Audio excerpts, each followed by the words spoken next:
ಎಲ್ಲರಿಗೂ ನಮಸ್ಕಾರ. ಇವತ್ತು ನಾವು ಒಂದು ತುಂಬಾನೇ ಇಂಟ್ರೆಸ್ಟಿಂಗ್ ವಿಷಯದ ಬಗ್ಗೆ ಮಾತಾಡೋಣ. ಬರೀ ಗೆಸ್ ವರ್ಕ್ ಮೇಲೆ ಡಿಸಿಷನ್ ತಗೊಳ್ಳೋ ಬದಲು ಡೇಟಾ ಬಳಸಿ ಹೇಗೆ ಸ್ಮಾರ್ಟ್ ನಿರ್ಧಾರಗಳನ್ನ ತಗೋಬಹುದು ಅನ್ನೋದ್ರ ಬಗ್ಗೆ ಒಂದು ಪವರ್ಫುಲ್ ಫ್ರೇಮ್ವರ್ಕ್ ನೋಡೋಣ. ಯಾವುದೇ ಒಂದು ಸಕ್ಸಸ್ಫುಲ್ ಪ್ರಾಡಕ್ಟ್ ಇನ್ನೂ ಬೆಟರ್ ಆಗೋದು ಹೇಗೆ? ಇದೇ ಪ್ರಶ್ನೆ ಇಟ್ಕೊಂಡು ಇವತ್ತಿನ ನಮ್ಮ ಚರ್ಚೆ ಶುರು ಮಾಡೋಣ. ನೋಡಿ, ಇಂಪ್ರೂವ್ಮೆಂಟ್ ಅನ್ನೋದು ಸುಮ್ಮನೆ ಹಾಗೇ ಆಗಲ್ಲ ಅಲ್ವಾ?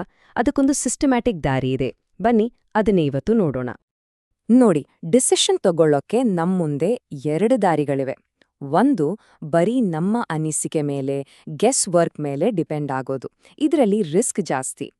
ಇನ್ನೊಂದು ದಾರಿ, ಡೇಟಾ ಬಳಸಿ ಟೆಸ್ಟ್ ಮಾಡೋದು. ಇದು ನಮಗೆ ಕ್ಲಿಯರ್ ರಿಸಲ್ಟ್ಸ್ ಕೊಡುತ್ತೆ, ಮತ್ತೆ ನಾವಿದ್ರಿಂದ ಕಲಿಯೋಕ್ಕೂ ಚಾನ್ಸ್ ಇರುತ್ತೆ. ನೋಡಿ, ಇದೇ ಇವೆರಡಕ್ಕೂ ಇರೋ ದೊಡ್ಡ ವ್ಯತ್ಯಾಸ. ಸರಿ, ನಮ್ಮ ಮೊದಲನೇ ಸ್ಟೆಪ್ ಗೆಸ್ ವರ್ಕ್ನಿಂದ ಗ್ರೋತ್ ಕಡೆಗೆ. ಇದು ಬರೀ ಒಂದು ಪ್ರಾಸೆಸ್ ಅಷ್ಟೇ ಅಲ್ಲ, ಇದೊಂದು ಮೈಂಡ್ಸೆಟ್ ಶಿಫ್ಟ್ ಅಂತಾನೆ ಹೇಳ್ಬೋದು. ಅಂದ್ರೆ ಅನಿಶ್ಚಿತತೆಯಿಂದ ಒಂದು ಖಚಿತವಾದ ಸುಧಾರಣೆಯ ಕಡೆಗೆ ಹೋಗೋದು. ಇದರ ಮುಖ್ಯ ಉದ್ದೇಶ ಏನಪ್ಪಾ ಅಂದ್ರೆ, ನನಗೆ ಹೀಗೆ ಅನ್ಸುತ್ತೆ ಅನ್ನೋದನ್ನ ನನಗೆ ಹೀಗೆ ಅಂತ ಗೊತ್ತು ಅನ್ನೋದ್ರಿಂದ ರಿಪ್ಲೇಸ್ ಮಾಡೋದು. ಎಕ್ಸ್ಪೆರಿಮೆಂಟ್ಸ್ ನಮಗೆ ಇದಕ್ಕೆ ಹೆಲ್ಪ್ ಮಾಡೋದು. ಅಭಿಪ್ರಾಯಗಳನ್ನ ಪಕ್ಕಕ್ಕಿಟ್ಟು ಸಾಕ್ಷಿ ಏನ್ ಹೇಳುತ್ತೆ ಅನ್ನೋದ್ರ ಮೇಲೆ ಫೋಕಸ್ ಮಾಡೋದು. ಈಗ 2ನೇ ಭಾಗಕ್ಕೆ ಬರೋಣ, ಫೌಂಡೇಶನ್ ಹಾಕೋದು. ಯಾವುದೇ ಎಕ್ಸ್ಪೆರಿಮೆಂಟ್ ಸಕ್ಸಸ್ ಆಗ್ಬೇಕಂದ್ರೆ ಅದಕ್ಕೊಂದು ಸ್ಟ್ರಾಂಗ್ ಆದ ಅಡಿಪಾಯ ಬೇಕೇ ಬೇಕು. ಯಾವುದೇ ಒಂದು ಒಳ್ಳೆ ಎಕ್ಸ್ಪೆರಿಮೆಂಟ್ ಶುರುವಾಗೋದು 2 ಇಂಪಾರ್ಟೆಂಟ್ ಸ್ಟೆಪ್ಸ್ನಿಂದ. ಮೊದಲನೇದಾಗಿ ನಮ್ಮ ಗುರಿ ಏನು ಅಂತ ಕ್ಲಿಯರ್ ಆಗಿ ಡಿಫೈನ್ ಮಾಡ್ಕೋಬೇಕು. ಉದಾಹರಣೆಗೆ ಕನ್ವರ್ಷನ್ಸ್ ಜಾಸ್ತಿ ಮಾಡಬೇಕು ಅನ್ನೋದು. ಎರಡನೇದು ಒಂದು ಹೈಪೋಥೆಸಿಸ್, ಅಂದ್ರೆ ಒಂದು ಕಲ್ಪನೆ ಅಥವಾ ಊಹೆಯನ್ನ ರೂಪಿಸೋದು. ಅಂದ್ರೆ ನಮ್ಮ ಗುರಿ ತಲುಪೋಕೆ ಯಾವ ಚೇಂಜ್ ಮಾಡಿದ್ರೆ ವರ್ಕ್ ಆಗ್ಬೋದು ಅನ್ನೋ ಒಂದು ಟೆಸ್ಟಬಲ್ ಐಡಿಯಾ. ಹಾಗಾದ್ರೆ ಈ ಹೈಪೋಥಿಸಿಸ್ ಅನ್ನೋದು ತುಂಬಾನೇ ಇಂಪಾರ್ಟೆಂಟ್. ಇದು ಸುಮ್ನೆ ಒಂದು ಗೆಸ್ ಅಲ್ಲ. ನಾವು ಎಕ್ಸ್ ಮಾಡಿದ್ರೆ ವೈ ರಿಸಲ್ಟ್ ಬರಬಹುದು ಅಂತ ಕ್ಲಿಯರ್ ಆಗಿ ಮತ್ತೆ ಟೆಸ್ಟ್ ಮಾಡೋಕ್ಕಾಗೋ ಹಾಗೆ ಹೇಳೋ ಒಂದು ಸ್ಟೇಟ್ಮೆಂಟ್. ಇಡೀ ಟೆಸ್ಟಿಂಗ್ ಪ್ರೋಸೆಸ್ಗೆ ಇದೇ ಅಲ್ವಾ ಫೌಂಡೇಶನ್? ಸರಿ, ಈಗ 3ನೇ ಭಾಗಕ್ಕೆ ಬರೋಣ. ಇಲ್ಲಿಂದ ಶುರುವಾಗತ್ತೆ ನೋಡಿ ಅಸಲಿ ಆಟ, ಹೆಡ್ ಟು ಹೆಡ್ ಚಾಲೆಂಜ್. ಅಂದ್ರೆ ಈಗಿರೋ ವರ್ಷನ್ ಮತ್ತೆ ನಾವು ಟೆಸ್ಟ್ ಮಾಡ್ತಿರೋ ಹೊಸ ವರ್ಷನ್ ನಡುವೆ ಒಂದು ಡೈರೆಕ್ಟ್ ಕಾಂಪಿಟೇಷನ್. ಈ ಟೆಸ್ಟ್ನಲ್ಲಿ 2 ಮುಖ್ಯ ಪಾರ್ಟ್ಸ್ ಇರುತ್ತೆ. ಒಂದು ಕಂಟ್ರೋಲ್, ಅಂದ್ರೆ ವರ್ಷನ್ ಎ, ಇದು ಈಗ ಸದ್ಯಕ್ಕೆ ಇರೋ ವರ್ಷನ್. ಇನ್ನೊಂದು ವೇರಿಯೇಷನ್, ಅಂದ್ರೆ ವರ್ಷನ್ ಬಿ, ಇದು ನಾವು ಟೆಸ್ಟ್ ಮಾಡ್ತಿರೋ ಹೊಸ ವರ್ಷನ್. ಕಂಟ್ರೋಲ್ ಅನ್ನೋದು ನಮ್ಮ ಬೇಸ್ ಲೈನ್, ಅಂದ್ರೆ ಹೋಲಿಕೆ ಮಾಡೋಕೆ ಒಂದು ಸ್ಟ್ಯಾಂಡರ್ಡ್. ವೇರಿಯೇಷನ್ನಲ್ಲಿ ನಾವು ಮಾಡಿರೋ ಆ ಇಂಪಾರ್ಟೆಂಟ್ ಚೇಂಜ್ ಇರುತ್ತೆ. ಇಲ್ಲಿ ಒಂದು ತುಂಬಾನೇ ಇಂಪಾರ್ಟೆಂಟ್ ರೋಲ್ ಇದೆ. ವರ್ಷನ್ ಎ ಮತ್ತು ಬಿ ಮಧ್ಯೆ ಒಂದೇ ಡಿಫ್ರೆನ್ಸ್ ಇರೋ ಹಾಗೆ ನೋಡ್ಕೋಬೇಕು.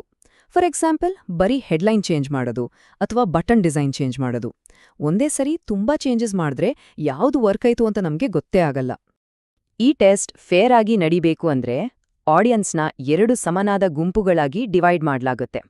50% ಜನಕ್ಕೆ ಹಳೆ ವರ್ಷನ್ ಅಂದ್ರೆ ಕಂಟ್ರೋಲ್ ಎ ಕಾಣಿಸುತ್ತೆ. ಇನ್ನುಳಿದ 50% ಜನಕ್ಕೆ ಹೊಸ ವರ್ಷನ್ ಅಂದ್ರೆ ವೇರಿಯೇಷನ್ ಬಿ ಕಾಣಿಸುತ್ತೆ. ಹೀಗ್ ಮಾಡೋದ್ರಿಂದ ರಿಸಲ್ಟ್ಸ್ ಬಯಾಸ್ಡ್ ಆಗಿರಲ್ಲ. ಓಕೆ, ಈಗ 4ನೇ ಹಂತ ಸ್ಕೋರ್ ಕೀಪ್ ಮಾಡೋದು. ಅಂದ್ರೆ ಯಾರು ಗೆಲ್ತಿದ್ದಾರೆ ಅಂತ ಟ್ರ್ಯಾಕ್ ಮಾಡೋದು. ಯಾವ ವರ್ಷನ್ ಬೆಟರ್ ಪರ್ಫಾರ್ಮ್ ಮಾಡ್ತಿದೆ ಅಂತ ತಿಳ್ಕೊಳ್ಳಕ್ಕೆ ನಾವು ಕರೆಕ್ಟ್ ಆದ ಮೆಟ್ರಿಕ್ಸ್ನ ಅಳಿಲೇಬೇಕು.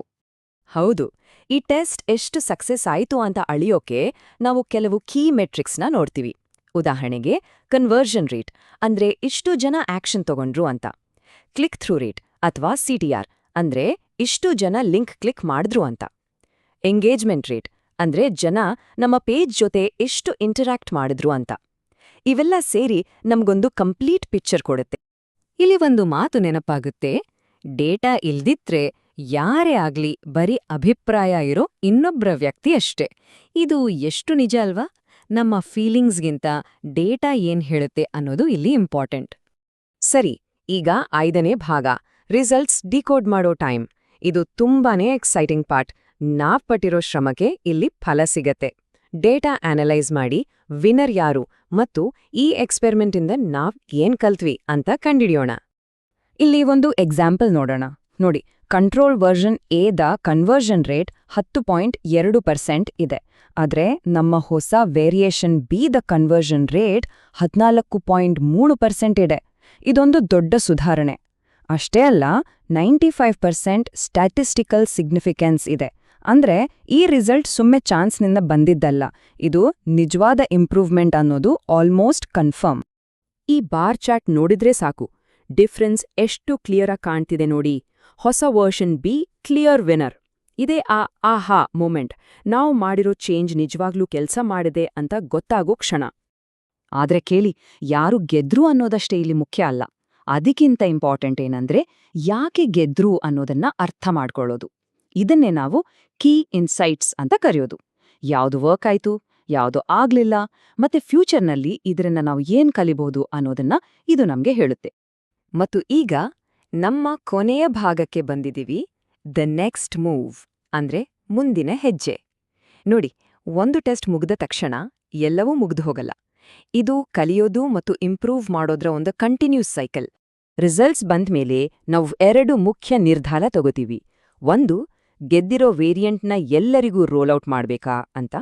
2, ಈ ಟೆಸ್ಟಿಂದ ನಾವು ಏನ್ ಕಲಿಸ್ತೀವಿ ಅದನ್ನ ಬಳಸಿ ನಮ್ಮ ಮುಂದಿನ ಆಪ್ಟಿಮೈಸೇಷನ್ ಸೈಕಲ್ನ ಪ್ಲಾನ್ ಮಾಡೋದು, ಅಂದ್ರೆ ಹೊಸದೊಂದು ಹೈಪಾಥಿಸಿಸ್ ರೆಡಿ ಮಾಡೋದು. ಹೀಗೆ ಈ ಇಂಪ್ರೂವ್ಮೆಂಟ್ ಚಕ್ರ ನಡೀತಾನೇ ಇರುತ್ತೆ. ಈ ಒಂದು ಪ್ರಶ್ನೆ ಇಡೀ ಪ್ರಾಸೆಸ್ನ ಸಾರಾಂಶವನ್ನೇ ಹೇಳುತ್ತೆ. ಯಾವ ಪ್ರಯೋಗ ನಮಗೆ ಅಳಿಯೋಕ್ ಆಗುವಂತ ಇಂಪ್ರೂವ್ಮೆಂಟ್ ಕೊಟ್ಟು ಮತ್ತು ಆ ಇನ್ಸೈಟ್ಸ್ನ ಬಳಸಿ ನಾವು ರಿಸಲ್ಟ್ಸ್ನ ಇನ್ನಷ್ಟು ದೊಡ್ಡ ಮಟ್ಟದಲ್ಲಿ ಹೇಗೆ ತಗೊಂಡು ಹೋಗಬಹುದು. ಕೊನೆಯದಾಗಿ ಒಂದು ಪ್ರಶ್ನೆಯನ್ನ ಕೇಳೋಕಿಷ್ಟಪಡ್ತೀನಿ. ಸದ್ಯಕ್ಕೆ ನಿಮ್ಮ ಪ್ರಾಜೆಕ್ಟ್ನಲ್ಲಿ ನೀವು ಟೆಸ್ಟ್ ಮಾಡಬಹುದಾದ ಅತಿ ದೊಡ್ಡ ಅಸಂಪ್ಷನ್ ಅಥವಾ ಊಹೆ ಯಾವುದು? ಈ ಫ್ರೇಮ್ವರ್ಕ್ ಬಳಸಿ ಬರೀ ಊಹೆಗಳನ್ನೇ ನಂಬಿ ಕೂರೋ ಬದಲು ನಿಜವಾದ ಡೇಟಾ ಡ್ರಿವನ್ ರಿಸಲ್ಟ್ಸ್ ಕಡೆಗೆ ಹೇಗೆ ಹೋಗಬಹುದು ಅಂತ ಯೋಚಿಸಿ ನೋಡಿ.